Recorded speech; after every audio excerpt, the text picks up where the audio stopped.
tubahaye ikaze kandi nanone kuri Alto Talk.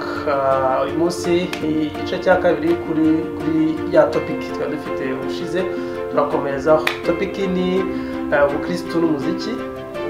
Ubushize rero ndibuka dusoza turimo tuvuga uburyo ki secular na gospel bisa nkaho bitandukaniye. Twavuzeho kuri gospel, muri secular harimo parti imwe igira impact negative n'indi isanzwe, nkuko mwari mwabisobanuye aho uburyo muziki harimo urukundo, so urwo rukundo ari rwo ruba expressed mu ndirimbo. Uyu munsi rero tugiye kwinjiramo neza, noneho tuvuge kuri impact secular igira ku mukristo. Reka duhereye kuri Claude, we atubwire mu buryo abyumva, mu buryo mbese abona bijyaho impact. Ese iyo muri buryo buri practical kugira ngo wumve uko ubibona par experience. Example no yanakoresha was experience, ni example nyine byabayeho. Hari ukuntu wumva indirimbo gutya amagambo biyarimbaho mu gitondo, sinzi niba bibabaho mumbwire wewe indirimbo ya mbere wumvishe mu gitondo igikugumamo all day. Kristo yumviza mu gitabo gusa.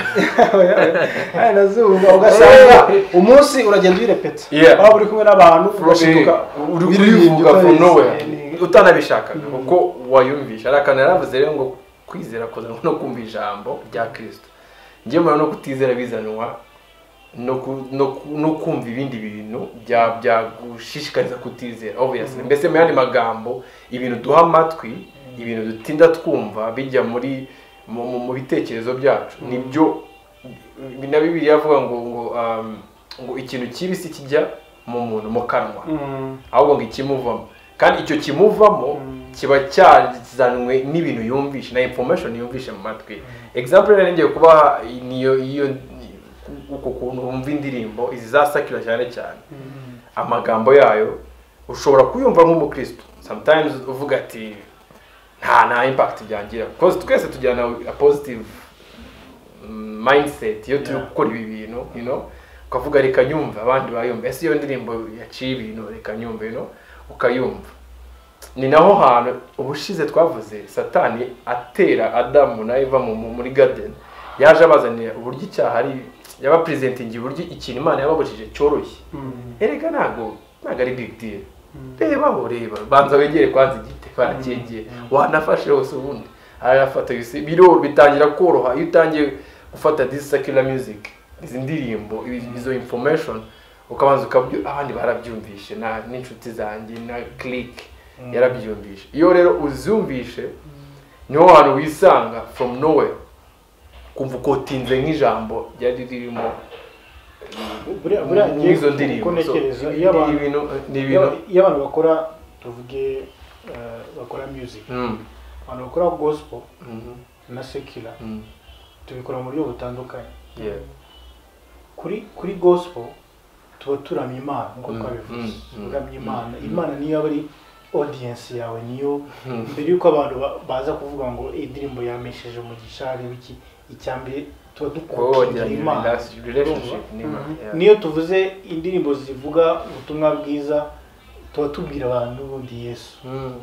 Ariko ari uburyo yavugana n'abantu bo muri secular music kuko n'abantu tubana nabo, ubona ko kuri bo barimo baracuruza. Nicyo kintu cya mbere. Nuko no muri gospel ducuruza, ariko ntabwo aba ariyo ntego ya mbere yo gucuruza. Iya mbere bari Imana, kuvuga Imana. Music ni product. Ndakora ikintu kiri buselinge mu bantu. Ubu rumwe nigeze kubona kuri TV yamagana indirimbo za secular ngo na leta ibigemo abantu babafungiye bagera gute. Umuntu wese secular agiye gusubiza aravuga ngo uwo muntu wumva ko izi ndirimbo zimubangamiye ntabwo ari we twataketingaga, ntabwo ari ibye. Urumva abireke ntabyumva, ubwo si we twashakaga. Urumva n'uwo mwana urimo kuvuga ngo turimo kwangiza umwana, ushobora kumva ibyo turi kuririmba ngo nawe ntagakira umwana. Urumva so no byese ikintu byose benza baravuga ngo noneho ngiye iyo numvishe indirimbo ya secular, kuko ntabwo tugiye gusenga ngo bihagarare. Urumva kuko barimo barabaho ni ibyabo, ntabwo turi kuvuga ko wabyumvisha abayakoze icyaha gikomeye. ahubwo twebwe tugomba kwigadinga biravuga ngo rinda umutima wawe kurusha ibintu byose birindwa ntabwo birivuga ngo rwanya ibishaka kwinjira mu mutima ngo bihagarike bizaza biza ari byinshi kandi biziyongera ahubwo birakubwira wowe rinda umutima wawe turi hano kugira ngo tukwigishe uburyo warinda umutima wawe ibintu biza bikubita ariko wowe uri gade so nko kuri njyewe iyo numvise indirimbo nabona ntabwo yishe Imana icyubahiro ntabwo ivuga Imana icyubahiro ngiye kuri njye bitavuga ngo iyi ndirimbo ntabwo ari njye yagenewe ubwo si yangira iranyura hano igatambuka ahangaha niba ivuga amaguru y'umukobwa n'igituza cy'umuhungu n'ibyo banga uwo muntu aririmba ntabwo yari afite mu bitekerezo reka muri next njye kuri ubwo nibwo umuntu atangira kumenya neza uwo ari we no kugenda ari ijambo nibutse kuvuga Yesu ari kwigisha yavuze ngo muribuka wa mugani yakoresheje w'imbuto zimwe zaguye mu butaka bwiza izindi zigwa ku gasi izindi zigwa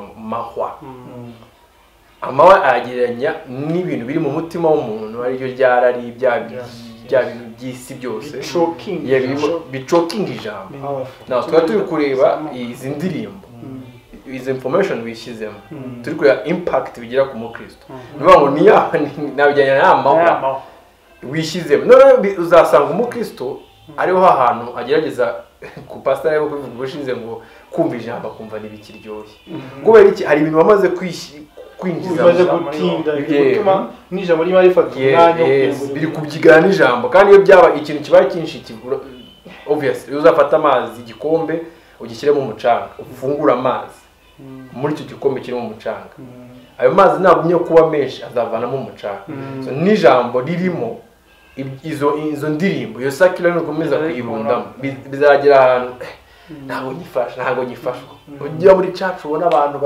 barajya mu mwuka bayatari ngo uri gutinda kwinjira kubera ko bigenda gute urimo gufata umwanya wo kubaza kwikuramo ari nabyo abakristo benshi bajya bica ahantu bajya badasubira ku murongo muzima navuga mu nzira nzima kurwanya ibyo bintu video zishize twagiye tuvuga kwiyeza kugira ute church imwe ikatubira tukeneye kwiyeza kugira ngo wongere ugire fellowship the thing ugomba gukora ni ukurekera kumva izo ndirimbo kuko nizo ziri guthrowingamo information iniga ijambo isi nge ndumva ariyo impact ya mbere sinzi namwe niba mufite indi impact ya secular ku buzima bw'umukristo cyo navuga gitoya ni ikintu numvaga kuko hari umuntu ushaka kureba gure kabati ariko se ubundi ibyo bintu bijya kugera aho ngaho se byagenze gute bijya yewe nzanyumva gusa ubundi nigendere nishime muri ako kanya ariko hari ikintu bita subconscious mind urabona ari ibitekerezo byacu shobora kuzi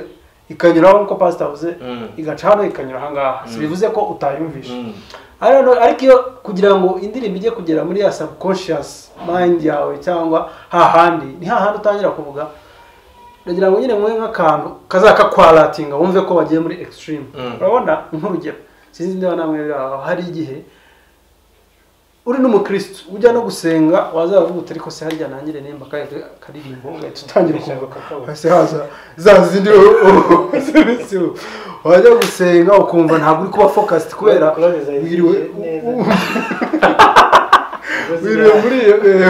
muri iyo environment nizo wiririmba wakuraho akaririmbo ka Yesu wajya kurimba ukumva nikaza neza so no kuvuga ngo the more wumva iyo ndirimbo the more ukomeza uyumva uvuga ngo ni hahandi ugera ukajya kwinjira muri detail ukavuga uti harya buri hari abashatse kugira gute noneho tufate nk'umuntu bikurura attention y'umuntu kugera naho yumva ashaka gukora n'ibirimo reka mwereke iyo umwana ukomeje umwereka nk'umugati gutyo ukagira gutyo kazaza umwima urumva umwana akomeza akoraho gutya ari yakigera agashaka nyine kuwufata yamaze kuwufata ashaka no kuwurya so no kuvuga ngo umukristo iyo akomeje guha attention ya ndirimbo agakomeza akayumva none ashaka kwanariza ibirimo yashaka kubyanariza yakuva kumbe birashaka kuvuga gutya akasubundi umuntu abigerageje nini so ngewe ndashaka kugira ngo nibikajye bigera aho ngaho bijye biza bico byongere bigere nkuko pastor yaratubwiye mu kanya ngo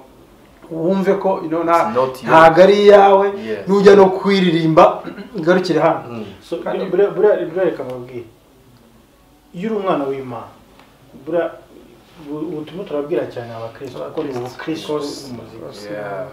Buriya iyo wakijijwe ntabwo satani aba yishimye aho uri, reka reka, kandi azi ko aho uri adashobora kuhagera. Ntabwo ashobora kukurimbura, ntabwo ashobora kugusubiza mu isi waragiye, ariko afite chance yuko umunsi wakizwaga Yesu atahiza kujyana mu ijuru, yagusize mu isi kandi isi iyoborwa nawe. So he's going to use ibyo ashoboye byose kugira ngo adindize ubusabane bwawe. Impamvu Yesu yavuze ijambo aravuga ngo umwanzi ntazanwa n'ikindi uretse kwiba, kwica no kurimbura. Ntabwo biri buze directly kuko Satani arabizi ko uyu munsi adahita nshuka ngo ajye muri boîte nijoro. Niko bimeze. Urumva? Biragoye. Ari area zimwe rwose mu buzima bwawe utahita ugwamo rwose. Sizi iki cyatuma uhaguruka ngo ujye muri boîte, wenda undi babyamworohera. Ariko azaheramo gatoya bibanza koroha, binyure aha ku buryo uba wumva ari nta kibazo. So Satani yatera aba ari gutera kwizera kwawe. Niyo ntambara baba. Niyo Paul yavuze ngo narwanye intambara nziza yo kwizera. Kandi kwizera kuzanwa no kumva.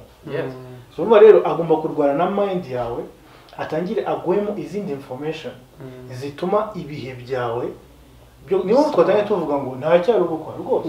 Ntabwo rwose twajya kubwiriza ngo niba ubu indirimbo za sekera uri umunyabyaha.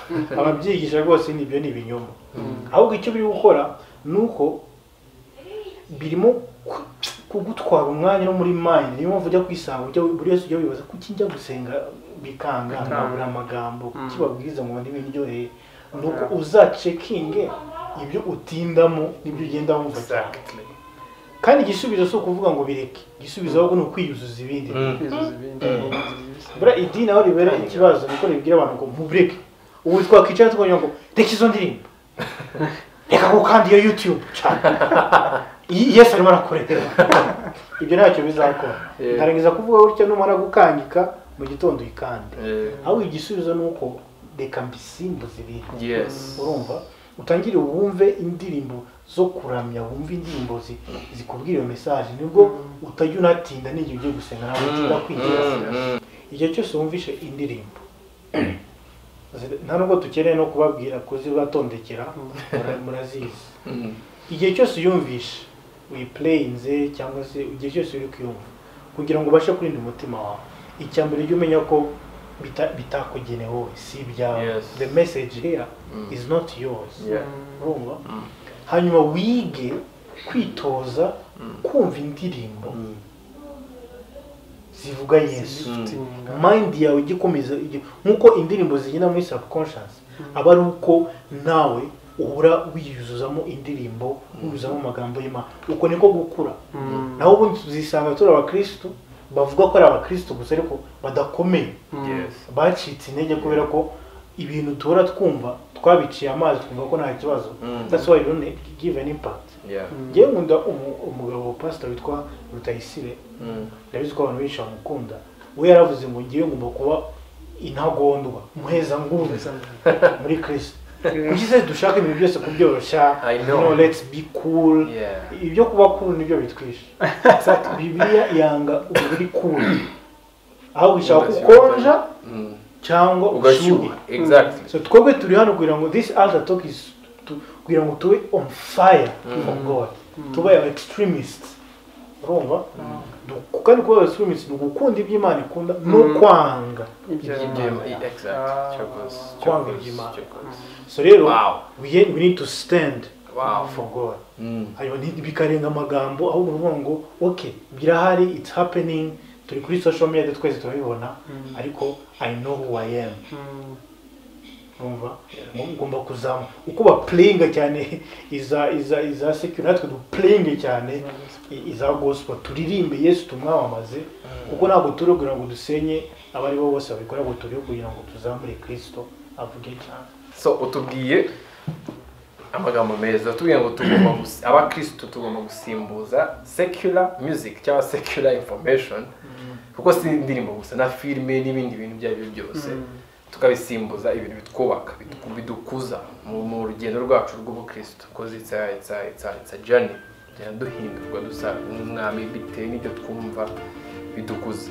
So mfite ikibazo noneho ndi kwibaza, indirimbo zose za gospel cyangwa zitwa za gospel niko ziba ari nziza niko zidukuza